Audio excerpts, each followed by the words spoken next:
ایک بھاری تن و توش اور گہرے سانولے رنگ کا ایک شخص، سر پر ترچھی کراکلی پہنے، ہونٹوں میں بیڑی اور کلوں میں پان دبائے ہوئے تانگے حویلی کے پھاٹک پر رکوائے ہمیں گھور رہا تھا۔ نگار کے منہ سے سرسراتی ہوئی آواز میں صرف اتنا نکلا، جگن۔ وہ شخص کچھ دیر تک ہمیں یوں ہی گھورتا رہا، پھر اس نے تانگے والے کو اشارہ کیا اور تانگا آگے بڑھ گیا، اور پھر ایک دوسری لیکن انتہائی خوشگوار حیرت اسی لمحے کے جلوہ میں میری مایوسیوں اور نا امیدیوں پر پردہ ڈالنے کے لیے نمودار ہو گئی۔ تانگا بڑھتے ہی میں نے اس کے عقب میں ایک سائیکل رکشہ کو رکتے اور اس میں سلطان بابا کو اترتے ہوئے دیکھا۔ چند لمحے تو مجھے یقین ہی نہیں آیا کہ وہ کمال آباد اور پھر کاسنی حویلی پہنچ چکے ہیں اور اس وقت میرے عین سامنے کھڑے ہیں، میرے چہرے سے بے اختیار بہہ نکلنے والے آنسوؤں کو پونچھ رہے ہیں۔ نگار اور زریاب سلطان بابا کے لیے چائے وغیرہ کے انتظامات میں لگ چکی تھیں۔ میں نے سلطان بابا کو چند لمحوں ہی میں ساری کہانی الف سے لے کر یہ تک سنا ڈالی، جسے سن کر وہ کافی دیر کسی گہری سوچ میں ڈوبے رہے۔ بہت دیر بعد سر اٹھا کر بولے، کمال آباد کے آئجی صاحب سے پرانی یاد اللہ ہے، مجھے ان سے ملنا ہوگا۔ میں نے چونک کر انہیں دیکھا۔ میرا دل چاہا کہ میں انہیں اس بات سے منع کر دوں، یہ پولیس یا قانون کا معاملہ نہیں تھا، مانا کہ آئی جی صاحب سارے ضلع کی کوتوالی جگن کے دروازے پر بٹھائیں گے، لیکن اس سے بھی کیا ہوگا، وہ بھی جگن کو عمر بھر کے لیے تو قید نہیں کر پائیں گے نا۔ یہ تو اس کے دل میں پلتے کینے کو مزید بڑھاوا دینے کے لیے مترادف ہوگا، لیکن چاہ کر بھی میں سلطان بابا کو یہ نہیں کہہ پایا، اور سلطان بابا کے ساتھ اگلی صبح آئی جی صاحب کے دفتر میں جا پہنچا۔ ملاقات کا وقت صبح 11 سے 12 بجے کا تھا، اور ملاقاتیوں کی بھیڑ دیکھ کر کم از کم اگلے 3 دن تک اپنا نمبر آتا دکھائی نہیں دے رہا تھا۔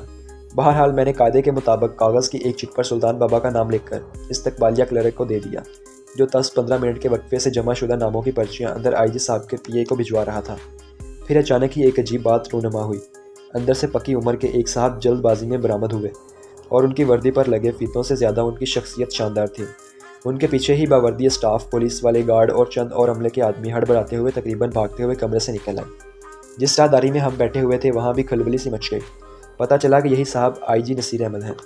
وہ سبھی لوگوں سے لاتعلق تیر کی طرح ہماری جانب بڑھے اور گرم جوشی سے سلطان بابا کے گلے لگ گئے، اور انہیں بڑی عزت اور محبت سے اندر اپنے کمرے میں لے گئے۔ میں حیرت سے ان کی یہ ساری گرم جوشی دیکھتا رہا۔ دونوں نہ جانے کن کن زمانوں کی پرانی یادوں کو کافی دیر تک کریدتے رہے۔ نصیر صاحب کو بہت دیر بعد میرا خیال آیا، اور انہوں نے مجھ سے معذرت کی کہ ان کی سلطان بابا سے بہت مدت بعد ملاقات ہوئی ہے، لہٰذا جذبات کی رو میں وہ میرا تعارف لینا بھول ہی گئے۔ ابتدائی تکلفات سے فارغ ہونے کے بعد اب مدعا کی باری آ چکی تھی، لیکن میں سلطان بابا کی فرمائش سن کر حیران ہوا۔ انہوں نے آئی جی صاحب سے جگن کو ان کی آفس طلب کرنے کی فرمائش کی۔ نصیر صاحب نے چونک کر سلطان بابا کو دیکھا۔ کوئی خاص شخصیت؟ جہاں تک میری معلومات ہیں اس نام کا اس شہر میں ایک بدنام زمانہ اچکا اور لفنگا رہتا ہے۔ سب ٹھیک تو ہے نا؟ سلطان بابا مسکرائے۔ سب ٹھیک ہے نصیر صاحب، بس یہ دھیان رہے کہ آپ کے عملے میں سے جو بھی جائے اسے میرے مہمان کی حیثیت سے یہاں لے کر آئے۔ اس مرتبہ نصیر صاحب کے ساتھ ساتھ میری بھی چونکنے کی باری تھی۔ آئی جی صاحب نے سلطان بابا سے مزید کوئی سوال نہیں کیا، اور فون پر کسی کو ہدایت جاری کر دی کہ جگن کو عزت کے ساتھ ان کے دفتر پہنچا دیا جائے۔ میں ایک بار پھر کچھ کہتے کہتے چپ ہو گیا۔ کچھ ہی دیر میں پی اے نے انٹر کام پر بتایا کہ جگن کو لایا جا چکا ہے۔ آئی جی صاحب نے اسے وہیں آفس میں بھیجنے کی ہدایت کر دی۔ کچھ ہی دیر میں جگن کمرے میں داخل ہوا۔ جگن جیسے گنڈے کے لیے آئی جی آفس میں طلب کیا جانا بذات خود اس کے لیے ایک بہت بڑا دھچکا تھا۔ اسے آج تک حوالدار سے لے کر سب انسپکٹر تک ہی بھگتتے آ رہے تھے، جو کہیں نہ کہیں خود بھی جگن سے مروب ہی رہتے تھے۔ کوئی بڑا کیس ہو گیا تو انسپکٹر یا ایس ایچ او آفس میں پیشی ہو جاتی تھی، جہاں چھوٹے اہلکاروں کی خوشامد اور بڑے اہلکاروں کی ڈانٹ ڈپٹ اور گالی گلوچ کا وہ آتی تھا، اور وہاں کے بلاوے اس کے لیے اب صرف تفریح کا باعث ہوتے تھے۔ لیکن ایک دن اسے یوں آئی جی آفس میں طلب کیا جائے گا، یہ اس کے وہم و گمان میں بھی نہیں تھا۔ سچ تو یہ ہے کہ اس کماش کے لوگ اسے اپنے لیے ایک اعزاز سے کم نہیں سمجھتے تھے، اور آئندہ ان کے دھندے میں یہ بلاوا ان کی ساکھ بڑھانے میں کافی معاون ثابت ہو سکتا تھا۔ لیکن بہرحال آئی جی کا بلاوا اور پھر نصیر صاحب کی شخصیت اور ان کے دفتر کا وہ رعبدار ماحول، یہ سب مل کر کسی بھی غلط انسان کے حواس کچھ دیر کے لیے معطل کرنے میں باعث بن سکتا تھا۔ اس دن میں نے یہ بھی محسوس کیا کہ بعض مرتبہ عہدے سے بڑھ کر انسان کا سراپا بولتا ہے۔ نصیر صاحب کی بھاری بھرکم شخصیت اور ان کے اندر تک اتر جانے والی وہ گہری نظر کسی بھی چھوٹے موٹے مجرم کا پتا پانی کر سکتی تھی۔ لیکن جگن بہرحال علاقے کا دادا اور ایک گھاک شخص تھا، جسے کئی بار جیل یاترا کے بعد قانون کی اتنی سمجھ تو آ ہی چکی تھی کہ فی الحال اس نے ایسا کوئی جرم نہیں کیا جس کی بنیاد پر اسے کوئی سزا دی جائے، اور اپنے بلاوے سے لے کر آئی جی آفس پہنچنے تک وہ اپنے حواس پر کافی حد تک قابو پا چکا تھا۔ لیکن پھر بھی اتنے سرد موسم کے باوجود دفتر میں داخل ہونے سے لے کر اب تک کے مختصر عرصے میں وہ 3 بار اپنے ماتھے سے پسینہ پہنچ چکا تھا۔ نصیر صاحب نے سر سے پیر تک ایک بار بھرپور نگاہ اس پر ڈالی۔ تو تم ہو جگن؟ ماں باپ نے کیا نام رکھا تھا؟ جی جہانگیر رکھا تھا۔ جہانگیر سے ہوتے ہوئے جگن پڑ گیا صاحب۔ میرے کو یہاں، نصیر صاحب نے اس کا سوال منقطع کرتے ہوئے سلطان بابا کی جانب اشارہ کیا۔ یہ سلطان بابا ہیں، میرے خاص مہمان، یہ تم سے ملنا چاہتے تھے۔ سلطان بابا نے آئی جی صاحب سے درخواست کی کہ اگر انہیں کوئی اعتراض نہ ہو تو ہم ان کے کمرے کے ساتھ ملحقہ ملاقاتی کمرے میں جگن سے بات کر لیں۔ ویسے بھی ہماری وجہ سے ان کے دفتر کے معمولات میں بہت پہلے ہی خلل آ چکا ہے۔ نصیر صاحب نے خوش دلی سے سر ہلایا اور چند لمحوں بعد ہم جگن کے سامنے ایک علیحدہ کمرے میں بیٹھے ہوئے تھے۔ حالانکہ گزشتہ روز جگن کی مجھ پر کاسنی حویلی کے دالان میں کھڑے ایک اچٹی سی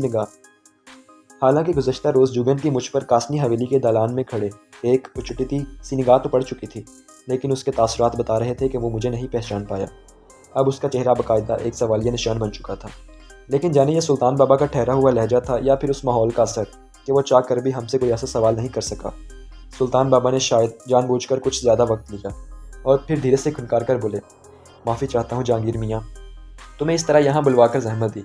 اگرچہ پیاسے کو کنویں کے پاس جانا چاہیے، لیکن تمہارے پتے ٹھکانے سے آگاہ نہ ہونے کی وجہ سے کنویں کو پاس بلانا پڑا، حالانکہ غرض ہماری ہی تھی۔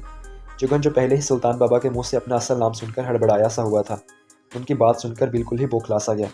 نہیں نہیں بابا جی، آپ کام بولو۔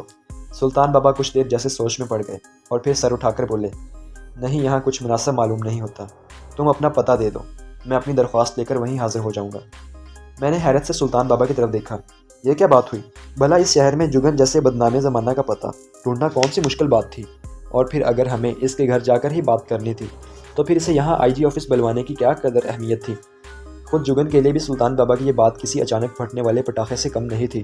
انتظار بھی تو ایک طرح سے اعصاب کا امتحان ہوتا ہے، اور وہ دوبارہ اس پل صراط سے نہیں گزرنا چاہتا تھا، لہٰذا اس نے سٹ پٹائے ہوئے انداز میں اپنی سی ہر ممکن کوشش کر دیکھی کہ سلطان بابا اپنی بات وہیں کہہ ڈالیں، لیکن سلطان بابا بھی شاید اس کے گھر کی زیارت کا تہیہ کر کے یہاں تک آئے تھے۔ سو آخر کار جگن کو ہی ہار ماننا پڑی اور بے دلی سے اس نے مجھے اپنے گھر کا پتہ لکھوا دیا۔ نصیر صاحب کے دفتر سے نکلنے سے پہلے انہوں نے چلتے چلتے ان سے کوئی بات کہی جسے میں آگے نکل جانے کی وجہ سے ٹھیک طرح سے سن نہیں پایا۔ راستہ بھر سلطان بابا خاموش رہے اور کاسنی حویلی پہنچ کر بھی میں نے حسب معمول ان سے کوئی سوال نہیں کیا۔ میں جانتا تھا کہ جو بھی بھید ہے وہ جلد ہی کھل جائے گا۔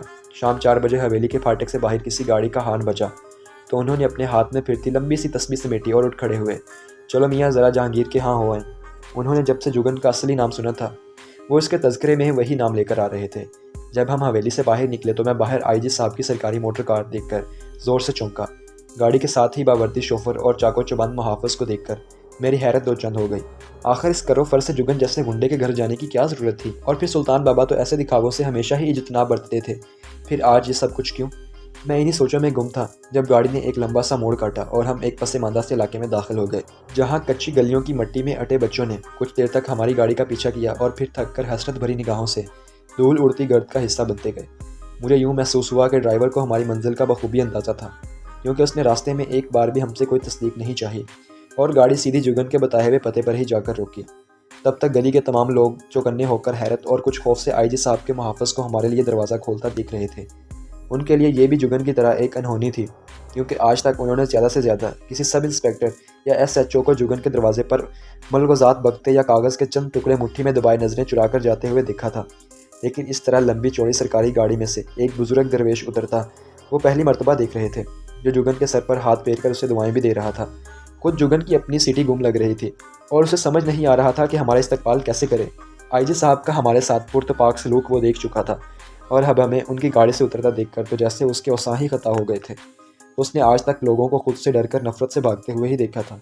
یہ اس کے لیے بھی ایک بالکل نیا تجربہ تھا کہ کوئی خود اس کا مہمان بننے کے لیے اس کے گھر کی دہلیز پار کر کے اس کے کچے اور بوسیدہ صحن میں گزر رہا تھا۔ گھر میں دوسرا کوئی نہیں تھا۔ جگن کے چند ہرکارے کچھ ہی دیر میں لپک کر کسی قریبی بیکری سے چائے کے کچھ لوازمات پکڑ لائے اور ان کی الجھن اور حیرت امیز نگاہوں کے درمیان ہمیں چائے بھی پیش کر دی گئی۔ خود میں بھی نہایت اچھمبے سے سلطان بابا کو یوں مزے سے چائے پیتا دیکھ رہا تھا جیسے ہمارا واحد مقصد ہی یہاں آ کر جگن کی گلی کے نکڑ والے ہوٹل کی تیز چینی والے چائے پینا ہو۔ کچھ ہی دیر میں وہ جگن کے سارے خاندان کی تاریخ معلوم کر چکے تھے۔ جگن بچپن سے ہی یتیم خانے میں پلا بڑا تھا اور پھر 14 سال کی عمر میں اس نے وہ سرکاری یتیم خانہ بھی چھوڑ دیا، اور تب سے مہینے کا ایک آدھ ہفتہ وہ کسی نہ کسی جرم کی پاداش میں جیل میں گزارنے لگا۔ رفتہ رفتہ علاقے میں اس کی داغ بیٹھتی گئی اور چھوٹے موٹے چور اچکے اس کے گروہ میں شامل ہوتے گئے اور وہ علاقے کا سب سے بڑا دادا بنتا گیا۔ چائے ختم کرنے کے بعد سلطان بابا نے پیالہ میز پر رکھا اور براہ راست جگن کی آنکھوں میں آنکھیں ڈال کر بولے، جہانگیر میاں، تمہاری اتنی شہرت سنی تھی، تبھی اپنی ایک قیمتی چیز تمہارے پاس بطور امانت رکھنے چلا آیا ہوں، اور یاد رہے یہ کام پولیس یا کوتوالی کے بس سے باہر کا ہے، امید ہے مایوس نہیں کرو گے۔ جگن گڑبڑا سا گیا، لیکن اب تو خود میرا مطلب ہے۔ اچھا آپ بولو تو صحیح، میرے بس میں ہوا تو ضرور، کیوں نہیں؟ سلطان بابا کی نظریں اب بھی جگن پر ہی گڑی ہوئی تھیں۔ قاسنی حویلی کی ایک مینا ہے، اپنی بیٹی جیسی ہے زریاب، اسے بطور امانت تمہاری تحویل میں سونپنا ہے، بولو کر سکو گے اس کی حفاظت؟ مجھے یوں محسوس ہوا کہ گمبھیر سناٹے میں کسی نے کوئی کان پھاڑ دینے والا دھماکہ کر دیا ہو۔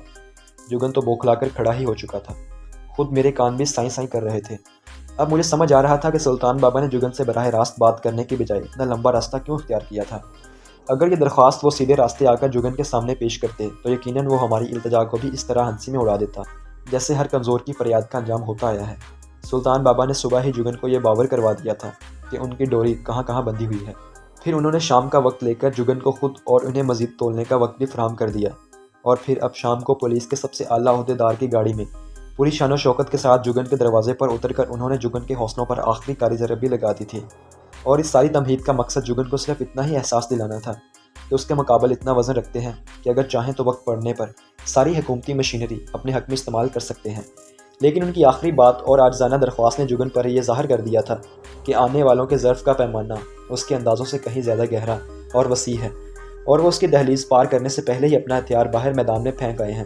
حالانکہ وہ چاہتے تو ان ہتھیاروں کی بدولت وہ یہ جنگ جیت بھی سکتے تھے، لیکن سلطان بابا کا مقصد جنگ کبھی تھا ہی نہیں، وہ تو بس عاجزی ہی جانتے تھے۔ لہٰذا انہوں نے جگن کو در پردہ یہ احساس بھی دلا دیا کہ اگر وہ اپنے شرنگیز ارادوں سے باز نہ آیا تو بدلے میں ان کے پاس دریاب کو قاسنی حویلی سے کہیں دور لے جانے کے سوا کوئی چارہ نہیں رہے گا، کیونکہ معاملہ اپنی پردہ نشینی کی حرمت کا ہے، اور یہ وہ دو دھاری تلوار تھی جس کا شکار ہر حال میں وہ پری وش ہی تھی۔